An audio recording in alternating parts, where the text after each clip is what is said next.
müəllimlər, əziz şagirdlər, dəyərli valideynlər və gələcəyin işığı FM radiosunun diqqətli dinləyiciləri. Sizi yeni bir ilin, yeni bir mərhələnin, yeni ümidlərin və yeni hədəflərin işığından salamlayıram. Bugün biz təkcə adi bir radio buraxılışında görüşmürük. Bugün biz zamanın bir səhifəsini çevirir, geridə qoyduğumuz yolun mənəvi hesabatını aparır, qarşıdakı yol üçün isə daha aydın, daha düşünülmüş və daha məsuliyyətli baxış formalaşdırırıq.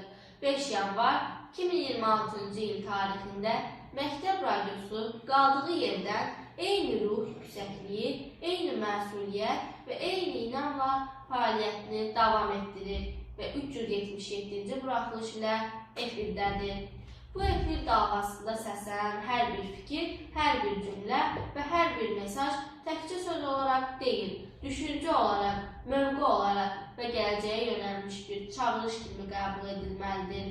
Çünki Məktəb Radiosu sadəcə informasiya ötürən texniki vasitə deyil, o həm də maarifləndirən, istiqamət verən, düşünməyə sövq edən və gələcək nəsli formalaşdıran mühüm pedaqoji platformadır.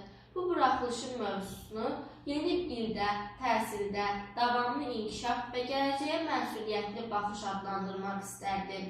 Çünki yeni il təkcə təqvim dəyişikliyi deyil. Yeni il eyni zamanda insan özünə verdiyi yeni vədlər, cəmiyyətin qarşısına qoyduğu yeni məqsədlər və təhsilin üzərinə düşən yeni vəzifələr deməkdir. Mən bu verilişi sizinlə birlikdə aparan Lənkəran rayonu Yuxarı Nüvədikar Tam Orta Ümumi Təhsil Məktəbinin 6B sinif şagirdi, gələcəyin işığı FM radiosunun aparıcısı Xədicə Əzizli. Bugünkü veriliş boyunca sizə müraciət edərkən çalışacağam ki, fikirlərim həm elmi əsaslara söykənsin, həm rəsmi üslubu qorusun, həm də bir şagird gözü ilə gələcəyimizə ümid və məsuliyyət mesajı ötürsün. Hörmətli dinləyicilər, davamlı inkişaf anlayışı müasir dünyada ən çox işlədilən və eyni zamanda ən çox məsuliyyət tələb edən anlayışlardan biridir. Davamlı inkişaf dedikdə yalnız iqtisadi göstəricilərin artımı deyil, eyni zamanda insan kapitalının güclənməsi, bilik və bacarıqların sistemli şəkildə inkişafı, sosial ədalətin qorunması və mədəni dəyərlərin gələcək nəsillərə ötürülməsi nəzərdə tutulur. Bu prosesin mərkəzində isə təhsil dayanır. Birləşmiş Millətlər Təşkilatının açıqladığı statistik məlumatlara əsasən, dünyada davamlı inkişaf hədəflərinin təxminən 60% birbaşa təhsillə əlaqəlidir. Bu fakt onu göstərir ki, təhsilsiz inkişaf mümkün deyil. Təhsil təkcə fərdi biliklərin artırılması deyil, həm də cəmiyyətin intellektual potensialının formalaşdırılmasıdır. Lakin təhsil yalnız rəqəmlərlə ölçülə bilən bir sahə deyil. Təhsil həm də düşüncə tərzidir, davranış modelidir və gələcəyə baxışdır.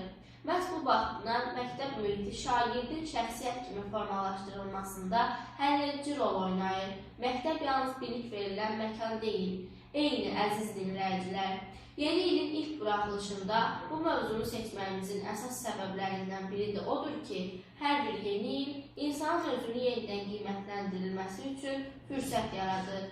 Şagird olaraq biz özümüzdən soruşmalıyıq. Ötən il ərzində hansı bilikləri qazandıq? Hansı bacarıqları inkişaf etdirdik və gələcək üçün nə kimi hədəflər müəyyən etdik? Bu suallar sadə görünə bilər, lakin onların cavabı bir insanın həyat yolunu müəyyənləşdirən əsas amillərdən biridir. Elmi araşdırmalar göstərir ki, məqsədyönümlü təhsil alan şagirdlərin akademik nailiyyətləri təxminən 30-35% daha yüksək olur. Bu o deməkdir ki, məqsədi olan şagird daha planlı, daha məsuliyyətli və daha ardıcıl şəkildə çalışır. Məqsəd isə yalnız imtahan nəticəsi və qiymətlərlə məhdudlaşmamalıdır. Məqsəd cəmiyyətə faydalı vətəndaş olmaq, milli mənəvi dəyərləri qorumaq və eyni zamanda qlobal dünyada rəqabətə davamlı şəxsiyyət kimi formalaşmaqdır. Bu baxımdan müəllimlərin rolu xüsusi vurğulanmalıdır. Müəllim yalnız dərs verən şəxs deyil, o eyni zamanda şagirdin düşüncə dünyasına istiqamət verən, onun potensialını üzə çıxaran və həyat yolunda ona bələdçilik edən şəxsdir. Elmi tədqiqatlara əsasən, şagirdin akademik və sosial inkişafında müəllimin təsir payı ailədən sonra ikinci yerdə dayanır. Bu fakt müəllim peşəsinin nə qədər məsuliyyətli və şərəfli olduğunu bir daha sübut edir. Hörmətli dinləyicilər, müasir dövrdə təhsilin əsas çağırışlarının biri də rəqəmsal savadlılığın artırılmasıdır. Texnologiyanın sürətlə inkişaf etdiyi bir zamanda informasiya ilə işləmək, məlumatları təhlil etmək və düzgün nəticələr çıxarmaq bacarığı xüsusi əhəmiyyət kəsb edir. Statistik məlumatlara görə 21-ci əsrdə mövcud olan peşələrin təxminən 65%-i yüksək texnoloji biliklər tələb edir. Bu isə o deməkdir ki, bugünkü şagird sabahın əmək bazarında uğur qazanmaq üçün artıq bugündən öz üzərində işləməlidir. Hörmətli dinləyicilər, Gələcəyin İşığı FM radiosu olaraq bizim əsas məqsədimiz də məhz bu dəyərləri tətbiq etmək, şagirdlər arasında elmi düşüncə tərzini, vətəndaş məsuliyyətini və gələcəyə inam hissini gücləndirməkdir. Radio efiri vasitəsilə səsləndirilən hər bir məktəb həyatının ayrılmaz hissəsinə çevrilir və şagirdlərin dünya görüşünün formalaşmasına töhfə verir. Yeni 2026-cı il qarşıya yeni imkanlar və yeni çağırışlar qoyur. Bu çağırışlar cavab vermək üçünsə birlik, əməkdaşlıq və anlayış vacibdir. Şagird, müəllim və valideyn üçbucağı sağlam təhsil mühitinin əsasını təşkil edir. Bu üç tərəfin qarşılıqlı əməkdaşlığı olmadan davamlı inkişafdan danışmaq mümkün deyil. Sonda vurğulamaq istərdim ki, gələcək təsadüf nəticəsində formalaşmır. Gələcək bugünə atılan addımların, bugün verilən qərarların və bugün qazanılan biliklərin nəticəsidir. Hər bir şagird öz gələcəyinin memarıdır və bu memarlığın əsas materialı bilik, zəhmət və məsuliyyətdir.